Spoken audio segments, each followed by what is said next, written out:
Okay, we're going to learn how to edit a layer next.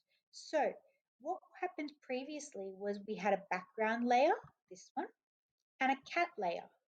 Let's go back to the background layer and we're going to lock it because I'm going to add something to the cat layer. So I need to make sure I'm on the cat layer by clicking on it and not on the background layer. So not this one. I want to be on the cat layer for what I'm going to do next. I'm then going to head over to good old Google and I'm going to find a British short hair cute cat that I like on a white background. You can find any animal you like on a white background, girls. And I'm going to right click and copy it. I'm then going to head back into Photoshop. Edit is where I'm going to go next. And I'm going to paste that cat right in the middle of my cat layer. Now, if you're like me and your cat is very small, or maybe your image is too big, you're going to use the arrows to make your cat bigger or smaller, or whatever animal you've chosen. Now, it's really important. If I start stretching my cat really big right now with the arrows, I might lose its shape. So what I'm going to do is I'm going to hold down Shift as I stretch out with the arrows, and it's going to hold my cat in proportion no matter how big I make it. So I'm going to make my cat about this big, let go of Shift and holding down the arrow, and press Enter. I now have a lovely British Shorthair on my cat layer. I'm going to use my mouse and the Select tool, and I'm going to drag the cat just to be in the middle of my Photoshop document. And that is my cat layer. Now, I would like to add some text to this layer. We're going to learn that in a couple lessons time, but just watch me make a new layer for text. I'm going to press the new layer button, create new layer, the plus symbol, and it's going to be called layer 1. I'm going to recall this layer by double clicking again on the text.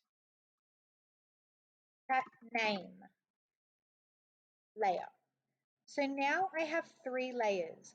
One is the background, which I can't edit. The second is my cat layer, which I can still move around if I wanted to.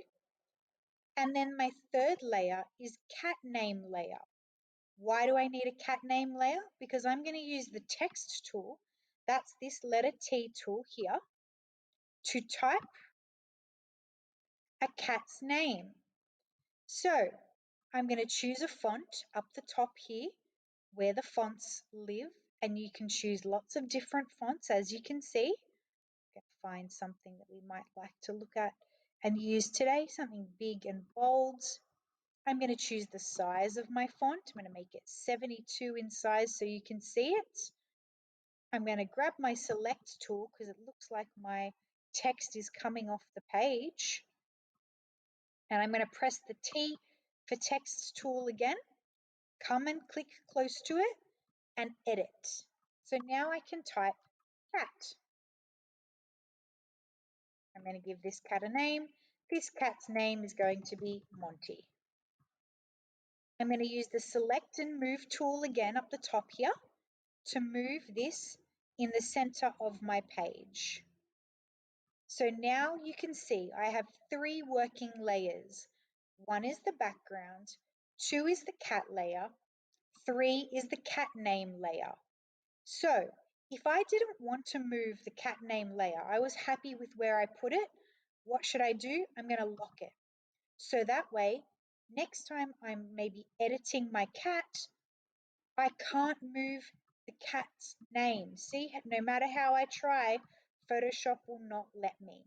And that's really important when you start adding lots of elements to your Photoshop artboard to be on top of just how many layers you have and whether or not they're locked or not.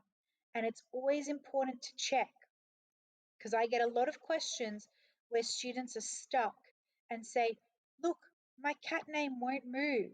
I always say, go and check that you didn't lock that layer by accident.